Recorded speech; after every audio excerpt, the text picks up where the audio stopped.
오늘 제목이 주님을 위하는 삶입니다. 주님을 위하는 삶. 주님을 위하는 삶을 살고 계신가요? 아멘.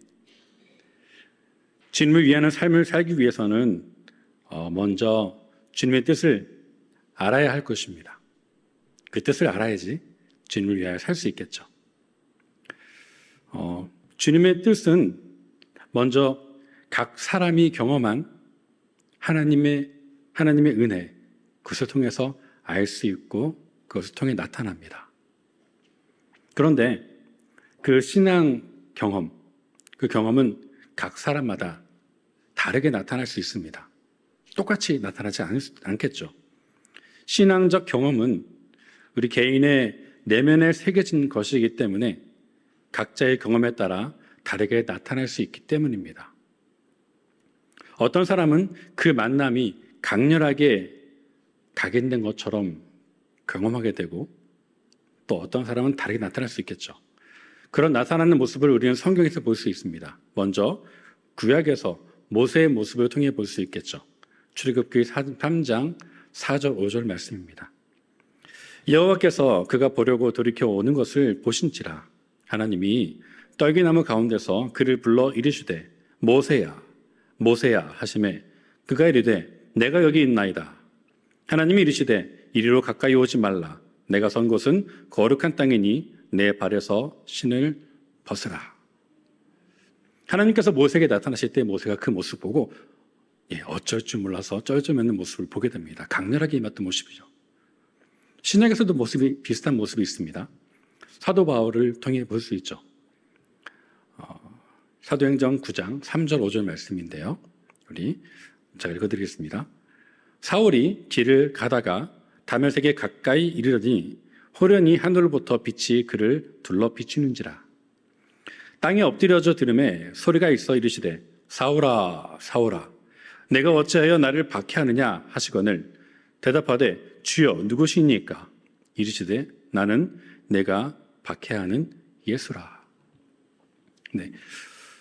모세도 그렇고 사도 바울도 하나님의 임재 앞에 서게 될 때에 바로 서 있지 못하고 그리고 그 강렬한 경험을 볼 때에 엎드릴 수밖에 없는 그런 경험을 하는 것을 볼 수 있습니다.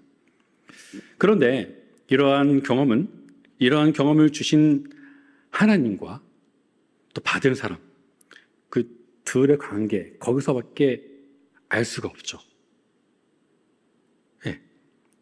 온전히 그렇게밖에 누리지 못합니다.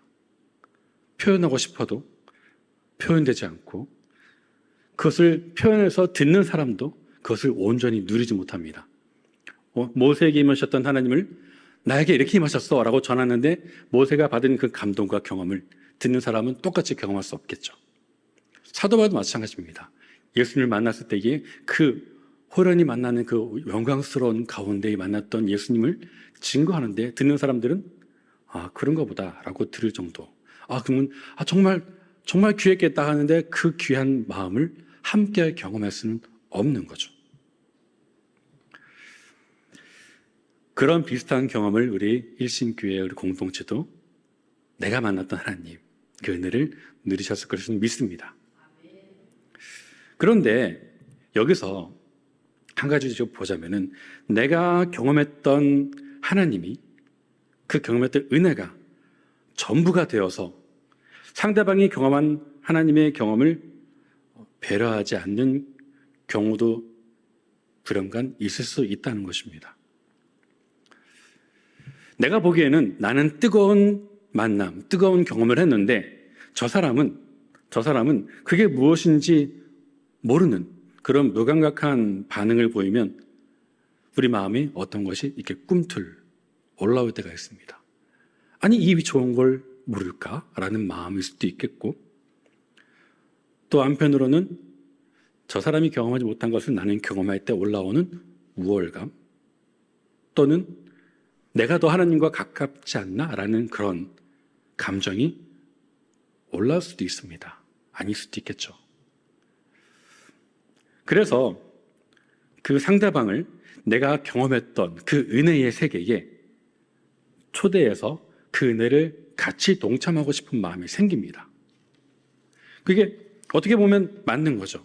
그 은혜의 경험을 함께 누리고 싶어서 사도 바울은 예수님을 증거했고, 모세는 하나님의 은혜에 여러분이 함께 왔으면 좋겠다라고 말했습니다. 내가 경험한 하나님의 은혜를 상대방도 같이 경험하고 싶어하는 마음은 귀하죠. 귀합니다. 그런데 그 과정에서 나는 맞고 너는 틀렸어 라고 하는 옳고 그름의 판단이 들어갈 때 안타까운 상황이 발생하게 됩니다. 이 경험을 해야 되는데 이 경험을 못하는 너는 아직 미숙해. 너는 와야 돼 라고 계속 요구하는 그 모습 속에서 옳고 그름을 판단하고 이렇게 와야 돼, 해야 돼 라고 하는 그런 요구가 안타까운 상황을 만들 때가 있습니다. 하나님과의 만남을 뜨겁게 갖지 못한 사람은 하나님을 만나지 못한 것일까요? 생각해 볼 필요가 있습니다. 성경은 하나님을 만나는 모습을 강렬하게 만나는 모습을 표현한 부분도 있고, 평생 하나님을 만나지 못해서 만나기를 기대하고 고대하며 기도했던 사람을 표현도 합니다. 이렇게 본다면은 정답이 없는 거겠죠. 하나님 만난 모습에 대해서.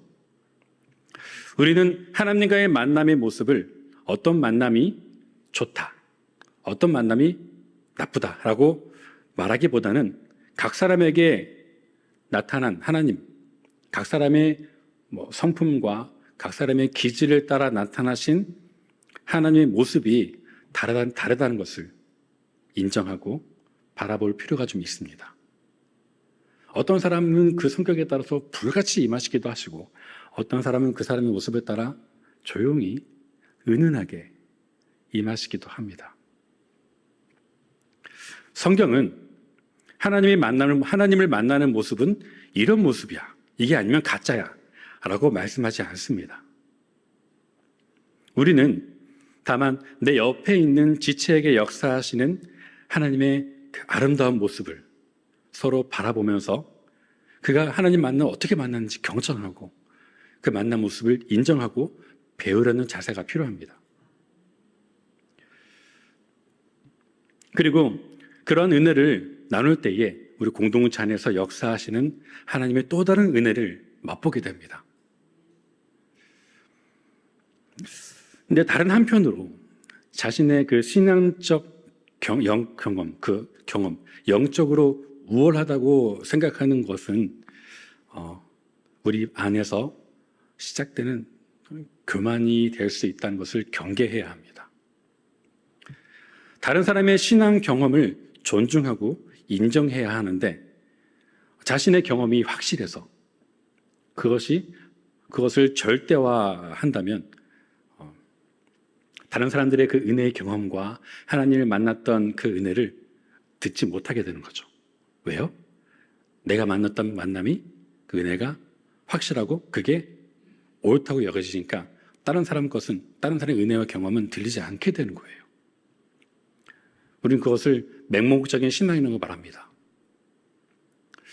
우리는 이 맹목적인 신앙을 경계해야 합니다. 서로가 다름을 인정하고 예수 그리스도 안에서 연합하고 서로 섬기며 이해를 도모해야 합니다. 그런 모습인 우리가 예수 그리스도 안에서 서로 연결되어지면서 하나님의 성전으로 지어져 가는 것이라고 말씀하십니다. 에베소서 2장 20절부터 22절 말씀인데요. 우리 함께 교독해 보겠습니다. 너희는 사도들과 선지자들의 터 위에 세우심을 입은 자라. 그리스도 예수께서 친히 모퉁이 돌이 되셨느니라.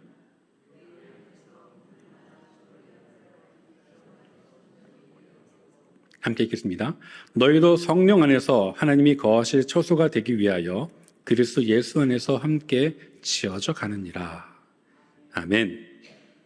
함께 지어져 간다고 말씀하십니다. 자, 우리가 한번 생각해 볼게요. 공사할 때, 작업할 때 어떻습니까? 조용하죠? 깨끗하죠? 아닌가요? 여기서 이제 뭐 이렇게 공사한다고 생각해 볼게요. 우리가 함께 있는데 여기서 막 뚝딱거리고 있어요. 조용하지 않죠? 시끄럽죠? 그리고 먼지도 막 날리고 그러잖아요. 함께 지어져 가는 과정에서 일어날 수 있는 일들이 있습니다.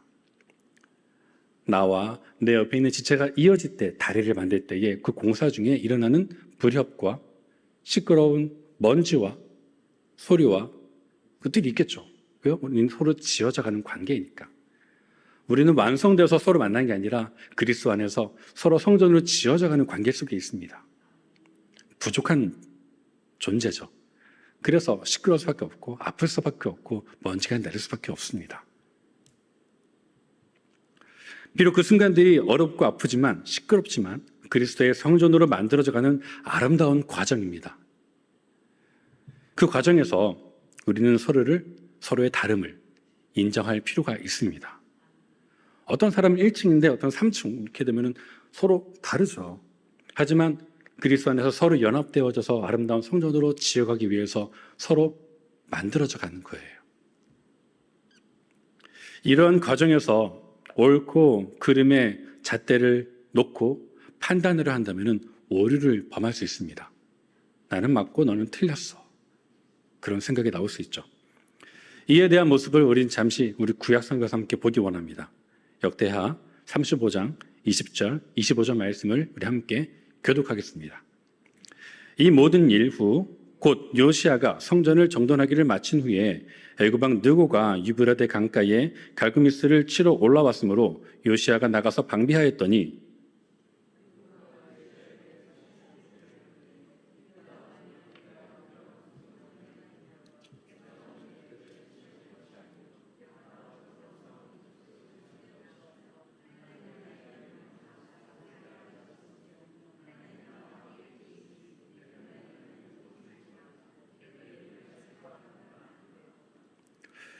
요시아가 몸을 돌이켜 떠나기를 싫어하고 오히려 변장하고 그와 싸우고자 하여 하나님의 입에서 나온 느고의 말을 듣지 아니하고 무기토 골짜기에 이르러 싸울 때에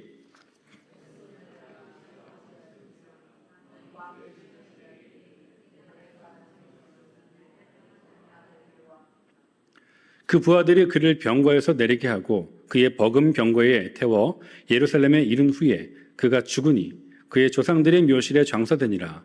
온 유다와 예루살렘 사람들이 요시아를 슬퍼하고 함께 읽겠습니다. 예레미야는 그를 위하여 애가를 지었으며 모든 노래하는 남자들과 여자들은 요시아를 슬피 노래하니 이스라엘의 규례가 되어 오늘까지 이르렀으며 그 가사는 애가 중에 기록되었더라. 아멘. 갑자기 이 말씀을 왜 나누냐? 나누고 싶은 말씀이 있어서 그렇습니다. 요시아는 그 분열 왕국 시대의 남유다 왕조의 거의 멸망하기 전쯤에 나온 왕입니다. 몇 살의 왕이 되었게요? 8살. 1학년. 네. 제가 청년들과 함께 우스갯소리로 했던 넌센스 퀴즈가 있는데 한번 내보겠습니다. 성경에서 제일 나이가 정확한 퀴즈는 아니고 그냥 웃기는 퀴즈예요. 성경에서 가장 나이가 어린 왕은 몇 살일까요? 네, 4살. 네. 갓 4살. 느부갓 4살. 네. 예. 저두고 요시아는 그 남한국 왕들의 기록 중에서 남한국 왕 중에 칭찬받는 왕이 8명이었어요. 8명 중에서 다 하는데 8명 중에 2명은 베리굿이라는 평가를 받았습니다. 그 2명의 왕 중 1명은 히스기야였어요. 그 나머지 1명은 누굴까요? 예, 요시아예요. 역대서 그 기록자는 그 왕을 평가할 때 2가지로 평가합니다. 먼저 그 왕이 하나님 보시기에 정직하였다고 칭찬이에요. 또 하나 칭찬은 다윗의 길로 행하였더라. 그러면 와 진짜 이 왕은 정말 훌륭한 왕이야 이렇게 표현을 합니다. 요시아가 왜 칭찬을 받았느냐? 하나님 앞에 정직히 행했고 다윗의 길을 따랐어요. 그럼 생각했던 것들은 뭐냐? 아버지 때에, 그 할아버지 때 했던 성전을 망치고 성경 말씀이 잃어버렸던 모든 것들을 회복했어요. 제단을 없애버리고 우상을 덜어버리고 성전을 보수하고 유월절을 회복하고 종교개혁하고 이런 좋은 일들을 다 하니까 좋은 왕으로 평가될 수밖에 없겠죠. 그렇게 해서 이제 좋은 왕이 되었는데 그 이후에 일어난 말이 오늘 20절. 이 모든 일 후 곧 요시야가 성전을 정돈하기를 마친 후라고 나오는 거예요. 이 좋은 일을 했을 때에 요시야가 하나님의 말씀을 듣고 옷을 찢고 하나님 앞에 겸비한 모습을 보고서 후유다 선지자에게 하나님께서 말씀을 전해주십니다. 어떤 말씀이냐? 역대하 34장 26절, 28절 말씀인데요. 읽어드릴게요. 너희를 보내어 여호와께 묻게 한 유다 왕에게는 요시야죠.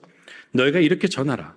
이스라엘의 하나님 여호와께서 이같이 말씀하시기를 내가 들은 말을 인원하건대 내가 이곳과 그 주민을 가리켜 말한 것을 내가 듣고 마음이 연약하여 하나님 앞 곧 내 앞에서 겸손하여 옷을 찢고 통곡하였으므로 나도 네 말을 들었노라.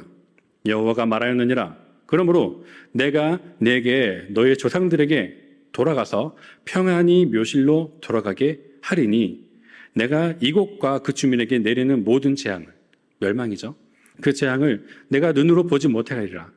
너가 멸망한 것을 요시야 너는 보지 않을 거야 라고 말씀하는 거예요. 이에 사신들이 왕에게 복병하리라. 요시야 이후에 이제 점점 유다는 멸망의 길로 갑니다. 그 멸망을 요시야는 보지 않을 거라고 하나님 말씀하시는 거예요.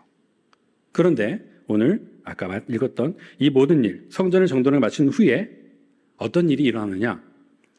저 밑에 애굽에서 위에 바벨론과 아수르가 전쟁 중인데 이 이집트 왕이 아수르를 도우러 갑니다. 왜? 바벨론하고 전쟁하기 위해서. 갈그미스에서. 올라가는 길에 이제 요시야가 올라가는 거 보고 가서 맞이해요. 보면서 애굽 왕 느고가 말합니다. 요시야 왕이요. 우리가 너 유다를 치려고 하는 게 아니고 우리는 저쪽 위로 올라가는 거야. 아수르를 도와서 바벨론을 치려고 하니까 우리를 건들지 마라. 방해하지 마라. 하나님께서 내게 이 일을 하라고 행하셨으니까 나는 그 일을 행하는 것 뿐이니까 막지 마 하고 말하는 거예요. 그러면서 거듭 말하기를 어떻게 말을 하느냐? 하나님이 나에게 명령하사 속히 하라 하셨은즉 거스르지 말라. 그대를 멸하실까 하노라. 하나님께서 내게 명령하셔서 가니까 너는 나길 막지 마. 오히려 하나님께서 너를 멸할까 하시니까 그냥 나를 냅두고 가는 길을 막지 마라 하고 애굽 왕이 말을 하는 거예요. 이 말을 들은 요시야가 어떻게 합니까? 읽어드릴게요.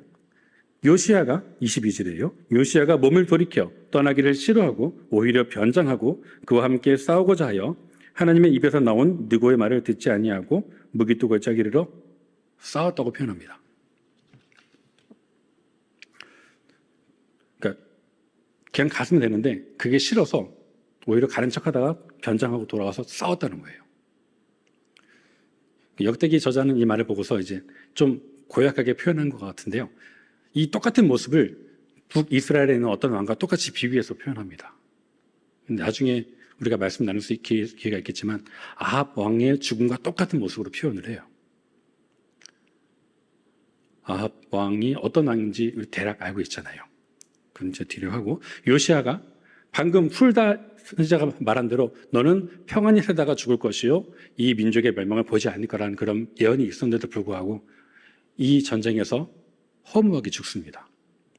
전쟁 중에 누군가 쏜 눈먼 화살에 맞아서 중상을 입고 성전 왕국으로 돌아가다가 과다출혈로 죽게 돼요.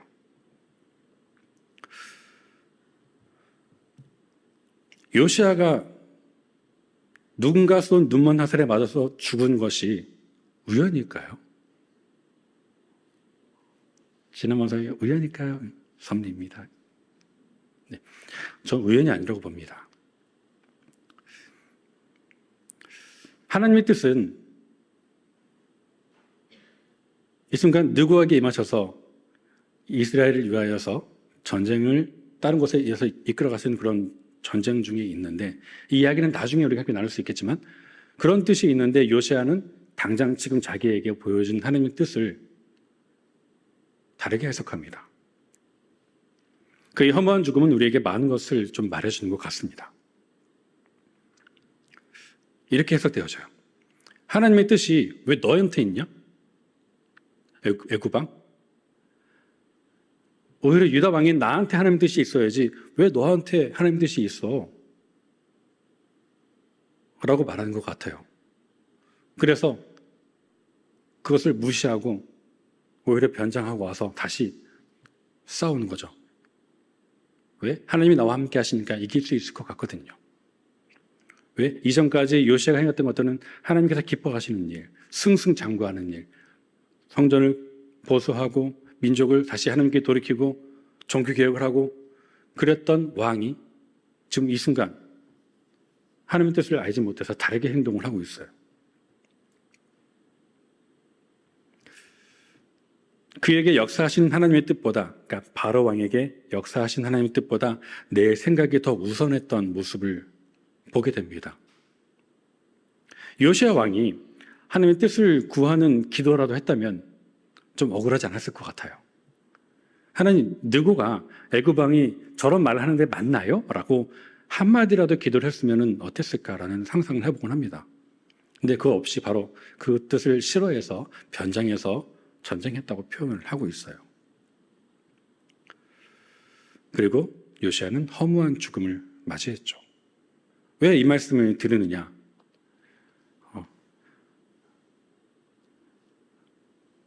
내게 임하신 하나님 뜻이 전부고 그 외에 다른 곳에 임하신 하나님 뜻은 인정하지 않는 맹목적인 모습을 저는 여기서 보게 됩니다. 하나님의 뜻은 여러 가지 모습으로 나타나거든요. 우리 발락과 발람 이야기 기억하시죠? 당나귀 길에 가는데 안 가고 천사 보니까 멈췄는데 때려서 계속 가다가 당나귀가 말을 하잖아요. 하나님께서 너에게 이런 뜻은 너 이렇게 말하는데 그러니까 듣지 못하는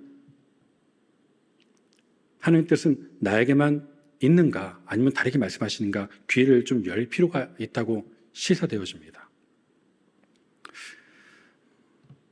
그의 죽음이 허무했지만 아마도 요시아의 죽음이 평안히 죽지는 않았겠지만 오히려 요시아의 눈으로 말미암아 이제 유다가 멸망하는 것을 보지 않게 됐죠. 그 이후로 애굽 왕이 왕들을 잡아가고 다시 세우고 이게 반복되면서 점점 멸망의 길로 가는 모습을 보게 됩니다. 옳고 그름보다 더 중요한 것이 있습니다. 그건 바로 하나님의 뜻이 이루어짐입니다. 오늘 본문 말씀 함께 우리 읽어볼까요? 마가복음 9장 38절. 요한이 예수께 여짜오되 선생님 우리를 따르지 않는 어떤 자가 주의 이름으로 귀신을 내쫓는 것을 우리가 보고 우리를 따르지 아니함으로 금하였나이다. 요한의 모습을 좀 볼까요? 선생님, 예수님, 우리를 따르지 않는 자들, 그러니까 이 그룹에 속하지 않는 자들이 예수님의 이름으로 귀신을 쫓는 것을 봤어요. 그래서 그들이 하는 것을 그 사역을, 귀신 쫓는 사역을 하지 못하게 막았다고 말을 하는 거예요. 왜? 우리에게 속한 사람이 아니니까, 우리 팀이 아니니까. 예수님이 그 말씀을 듣고서 말씀하십니다. 이르시되 금하지 말라. 내 이름을 위탁하여 능한 일을 행하고 즉시로 나를 비방할 자가 없느니라. 우리를 반대하지 않는 자는 우리를 위하는 자니라. 말씀하십니다.